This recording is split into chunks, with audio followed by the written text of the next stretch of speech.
अध्याय 22 वीर गाथा है। साथियों, यह बहुत 8-10 पेज का अध्याय 22 है। इसे चप्पी और कड़क आप पढ़ लीजिएगा। मैं भावार्थ को पढ़ता हुआ चलूँगा और समझने की कोशिश करेंगे। तो आगे बढ़ते हैं साथियों। राजा मदन सिंह की महारानी मानको रायतार गोंडी मुदीर अर्थात संगीत कला की शौकीन थी। किगरी के मधुर धुनी का श्रवण किए बिना उसे चैन की नींद नहीं लगती थी, अर्थात चेहरे में उदासी छाई रहती थी। मनोरंजन की दृष्टि से किगरी वाद्य का मधुर धुन सुनाने के लिए राजमहल में रानी द्वारा प्रति दिन किगरी वादक अर्थात पाटालीर को बुलाया जाता था। पाटालीर को प्रतिदिन महल में बुलवाया जाना उचित प्रतीत न होने पर रानी उचित समय जानकर अपनी मन की बात राजा से कहने लगी। तब राजा ने भी रानी के मधुर वचनों को तथा उचित प्रस्ताव को सहज ही स्वीकार करते हुए सहमति प्रदान कर दिया। रानी अपनी इच्छा जाहिर करते हुए राजधानी एवं राजमहल से दूसरे एकांत में वातावरण में संगीत महल बनवाने का आग्रह किया।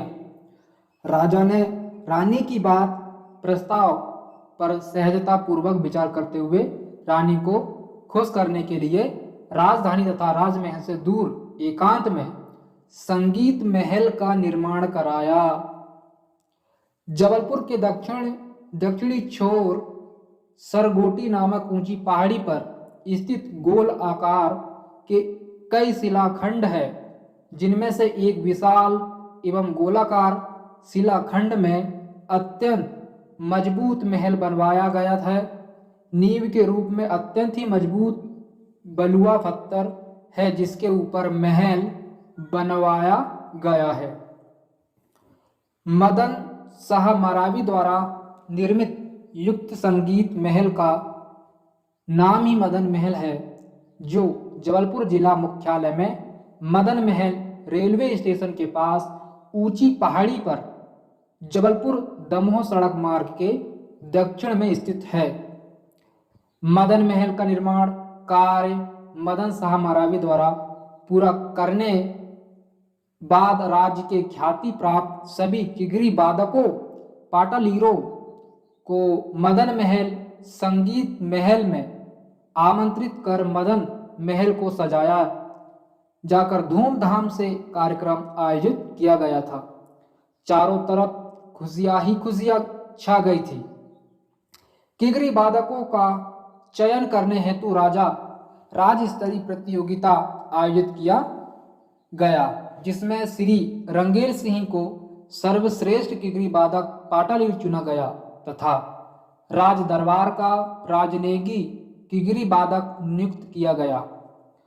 राजनेगी रंगेल सिंह प्रतिदिन शाम को मदन महल में किगरी की मधुर ध्वनि सुनाकर राजा एवं रानी दोनों का मनोरंजन करते रहे तथा रंगेल सिंह राजनेगी को सर्वश्रेष्ठ किगरी वादक का सम्मान एवं राजश्री प्रदान किया गया। गोंड राजा मदन सिंह मरावी हमेशा जनहित में ही कार्य करता था। अपनी प्रजा की भलाई हेतु सदैव चिंतित रहते हुए रानी को खुश रखने के लिए राजधानी से दूर एकांत में मुंदाने यानी संगीत महल बनवाया, जिसे मदन महल के नाम से जाना गया है। रानी के इच्छानुसार राजा मदन शाह ने एकांत में अर्थात शांतिमय वातावरण में मदन महल संगीत महल का निर्माण कराकर शुभ कार्य अर्थात किगरी वाद्य कला का विस्तार किया गया। गढ़ाकटंगा राज अर्थात गोंडवाना का प्राचीन इतिहास गौरवमय है। राज्य में कला, संस्कृति और भौतिक संपन्नता थी। गोंडवाना कालीन वास्तुकला आज भी किला खंडरों में बेजोड़ लगते हैं। उस समय गोंडवाना राज्य का चहुमुखी विकास हुआ था। गोंडवाना के गढ़ों में सिंगोरगढ़, चौरागढ़ जहां गोंडवाना का कोस था, मंडलागढ़, तवरी महल, तवारी महल एवं मदन महल आदि कलात्मक वस्तु शिल्पों के रूप में अत्यंत सुंदर दर्शनीय स्थल है। गोंड राजा बरियार शाह पोया बड़ा देव जी का अनन्य भक्त एवं वरदानी था। वह नियमित रूप से सोना पहाड़ी के पास स्थित, सोना पहाड़ी है ना संगीत सिखाने वाला, के पास स्थित तालाब में स्नान करके सोना पहाड़ी जाकर बड़ा देव जी से प्रार्थना करने पर उन्हें एक हाथ सोना प्रतिदिन मिलता था। जबलपुर में स्थित गोंड राजाओं की निशानी धरोहर मदन महल कला और मजबूती की दृष्टि से अत्यंत ही मजबूत है। महल में उचित कोटि के सफेद बलुआ पत्थरों का उपयोग किया गया है। जबलपुर के दक्षिणी पश्चिमी छोर पर सरगोटी पहाड़ के चोटी पर एक विशालकाय मजबूत बलुआ पत्थर पर मदन महल बना है, जिसकी लंबाई 140 फुट तथा 40 फुट चौड़ाई है, जो अत्यंत सुंदर व मजबूती लिए हुए है। सरगोटी पहाड़ की ऊंचाई समुद्र सतह से लगभग 2200 फुट से अधिक है। काफी ऊंचाई के कारण ग्रीष्म ऋतुओं में मदन महल के अंदर हमेशा शीतलता बनी रहती है। मंद मंद गति से हवाएं शीतलता प्रदान करती है। सुरक्षा की दृष्टि कोण से मदन महल के चारों ओर मजबूत परकोटे बनवाए गए हैं तथा दक्षिण छोर किनारे पर आराध्य देव काल भैरव का बजाना मठ प्रकट है थाना है। मदन महल के पास ही उत्तर दिशा में अस्तबल, घोड़सवार एवं दक्षिण दिशा में पवित्र रानी ताल बनवाया गया था, पर आज परकोटे पूर्ण रूपेण ढह चुके हैं तथा मदन महल भी विचित्र रूप धारण करते जा रहा है। ऐसी मानता है कि गोंडवंशी राजाओं के इष्ट देव के रूप में काल भैरव एवं बजाना मठ प्रसिद्ध था। गोंड राजे महाराजे बड़ा देव के अलावा काल भैरव को आराध्य देव मानते थे तथा तंत्र मंत्र रूपी शक्ति का उपयोग करते हैं। उससे हमेशा शांति एवं सहयोग मिलता है। प्राचीन काल में गोंडवाना गढ़ों के राजा, राज्य महाराजे तथा आम नागरिक चैत अमावस के दिन प्रति वर्ष काल भैरव के नाम से अखंड ज्योति प्रज्वलित कर नर्मदा नदी के बेड़ा घाट में विसर्जित किया करते थे। गोंडवाना गढ़ा कटंगा की पावन नगरी जबलपुर से दक्षिण पश्चिम नर्मदा नदी में प्राचीन एवं पवित्र भैरव काल घाट भैरव घाट का ही वर्तमान नाम बेड़ा घाट ऐसा अति सुंदर व मनोहरी जलप्रपात था। वर्तमान बेड़ा घाट के नजदीक ही प्राचीन तेवर महल का अवशेष है, जिसे गोंड राजवंश के 26वें क्रमांक के राजा करण सिंह शाह ने बनवाया था। 10वीं शताब्दी में गोंड राजवंशी 26वें राजा करण सिंह का शासनकाल था। उनके प्रिय पटवरानी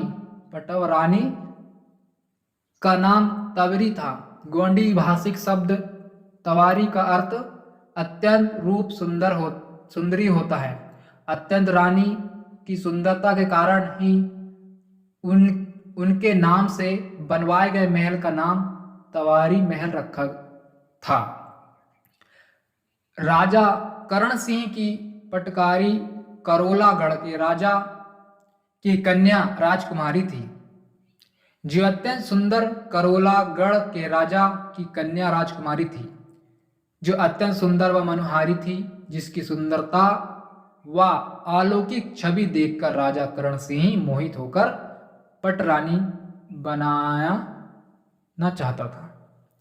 रानी मैनावती और पटवारी के बीच आपसी मनमुटाव के कारण राजा करण सिंह अपनी सूझबूझ से शुभ मुहूर्त में पवित्र नर्मदा नदी के किनारे पटरानी के लिए अलग से एक अति सुंदर महल बनवाया, जिसका नाम तवरी महल है। तवरी नामक पटरानी के नाम से ही नवनिर्मित महल को तेवर महल के नाम से जाना जाता था। राजा करण सिंह की रानी और पटरानी की ऐतिहासिक कथा सार प्रचलित है। मदन महल के सामने एक सुंदर संग्राम सागर है और उसके बीच गोंडी धर्मी गोंडवंशी राजा संग्राम शाह ने एक अत्यंत सुंदर राजमहल बनाया। गोंडवंशी महाप्रतापी राजा संग्राम शाह गोंडवाना गणराज्यों के राजाओं से सर्वश्रेष्ठ माने गए हैं। उन्होंने 15वीं शताब्दी में मदन महल और संग्राम सागर ताल के मध्य में एक सुंदर राजमहल बनवाया है। राजा संग्राम शाह ने गढ़ा कटंगा से अपनी राजधानी जबलपुर में स्थानांतरित कर खुशहाली अनुभव करने लगा। वहीं पर गोंडवाना के भैरव बाबा का प्राचीन थाना है, जो बेड़ा घाट के नाम से विख्यात है। नर्मदा नदी के किनारे भैरव घाट में एक अत्यंत ही सुंदर मठ है, जिसे बजाना मठ के नाम से जाना जाता है। वहीं पर बेड़ा घाट नामक सुंदर व प्रसिद्ध जलप्रपात है, जिसे देखने दूर दूर से पर्यटक लोग आते हैं। गोंड राजा संग्राम शाह ने मदन महल से नर्मदा नदी तक भूमिगत सुरंग सुंदर गुप्त मार्ग खुदवाया था। उसी सुरंग से होकर संग्राम शाह के पुत्र बधु महारानी दुर्गावती जल विहार करने नर्मदा नदी में जाया करती थी। राजा संग्राम शाह के राज्य में वैभवशाली एवं सुख समृद्धि के प्रतीक स्वरूप 52 गढ़ और 57 परगनों पर राजा संग्राम शाह का अधिकार था। सुविधा की दृष्टि से पूरे राज्य को 4 सूबों भाग में विभाजित किया गया था। गोंडवाना साम्राज्य अर्थात गोंड राजा संग्राम शाह के राज्य में हर दृष्टि से खुशहाली एवं चारों ओर संपन्नता थी। सोने और चांदी के मुद्रा प्रचलित थे। गोंडवाने की रीति नीति एवं सारी व्यवस्थाएं अन्य जगहों या लोगों से भिन्न थी। अपने पुरुषार्थ और पराक्रम से ही गोंडवाना के महारथी शासक संग्राम शाह को भारत के मध्य उत्तर में स्थित गोंडवाना राज्य को अच्छी तरह से संवारने सजाने में कामयाबी मिली थी। उनके अलावा भी अनेकों राजाओं ने सजाने संवारने का प्रयास किए थे। गोंड राजाओं का इतिहास इसलिए भी सराहनीय एवं महत्वपूर्ण है क्योंकि 4वीं शताब्दी में गोंडवाना राज्य की नींव पड़ी, अर्थात गोंडवाना राज्य का शुरुआत हुआ। गोंडवंशी राजाओं के पूर्वजों ने अथक प्रयास करके अपने ज्ञान बुद्धि के अनुसार गोंडवाना राज्य को सुख समृद्धि प्रदाय की, जो आज अविस्मरणीय है।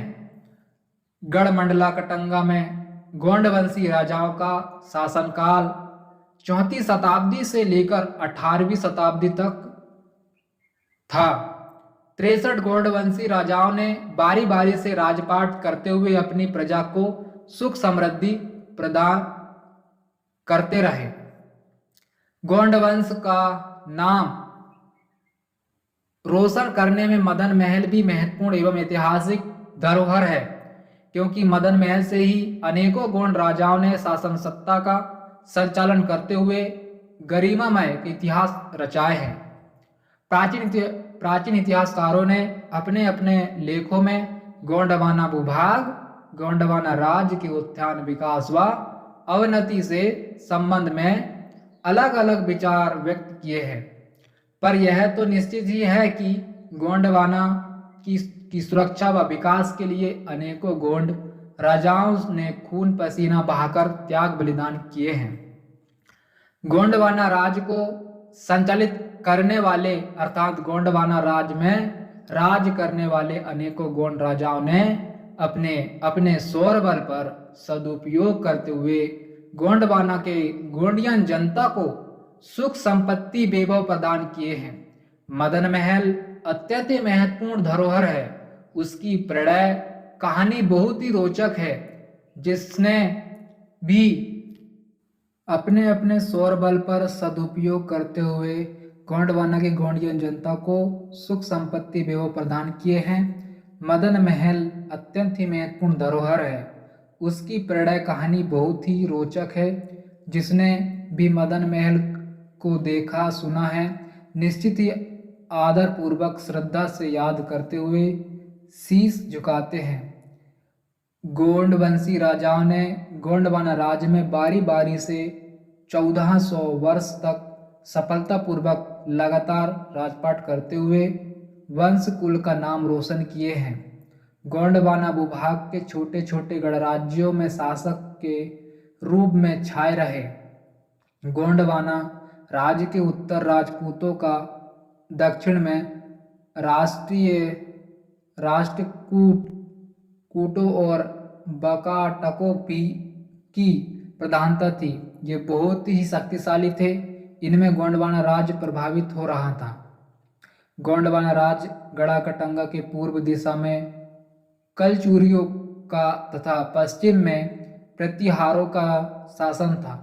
कभी कभी इन पड़ोसी राज्यों में मित्रवत संबंध स्थापित करना पड़ता था। कभी मौका पाकर उनके द्वारा किए गए आक्रमणों का प्रतिकार भी करना पड़ता था। गोंडवंशी राजे महाराजे अत्यंत पराक्रमी, बलवान एवं व्यवशाली शासक थे।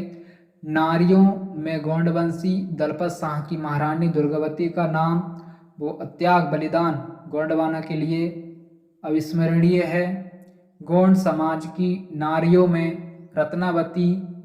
रत्नावली का बलिदान, मैनावती का स्वाभिमान, करुणावती का रूप, सुंदरी होना गोंडवाना इतिहास के लिए गौरव की बात है। अर्थात गोंडवाना इतिहास राजा रानियों के कृत्यों बलिदानों से रंगा हुआ है। दिल्ली में मुगल शासन सत्ता के समय, विशेषकर अकबर के समय, गोंडवाना राज्य गड़ा मंडला धन संपदा, सुख शांति, वैभव, मान सम्मान अर्जित कर चुका था। स्वाभाविक रूप से मुगल बादशाह अकबर के मन में गोंडवाना राज्य को लूटकर अपने साम्राज्य में मिला लेने की प्रबल इच्छा हुई। मदन महल की स्वाभिमानी अर्थात गोंडवंशी राजा दलपत शाह की रानी महारानी दुर्गावती गोंडवाना राज्य की सुरक्षा हेतु युद्ध भूमि में वीरता पूर्वक युद्ध करते हुए अपने अपने प्राणों की बलिदान कर दी। किंतु साथ ही थोड़ा वीडियो कट जा रहा है, इसलिए थोड़ी दिक्कत है, प्रॉब्लम चल एक थोड़ा सा तो बचा था। मदन महल की स्वाभिमानी अर्थात गोंडवंशी राजा दलपत शाह की पत्नी महारानी दुर्गावती गोंडवाना राज्य की सुरक्षा हेतु युद्ध भूमि में वीरता पूर्वक युद्ध करते हुए अपने प्राणों की बलिदान कर दी, किंतु स्वाभिमान के विपरीत आत्मसमर्पण नहीं किया। तो साथियों बस इतना ही, और जिसमें भी जो जिस वीडियो में थोड़ी बहुत गलती होगी तो क्षमा करना साथियों, बस इतना ही। सभी को जय सेवा, जय जोहार, जय भीम, जय संविधान।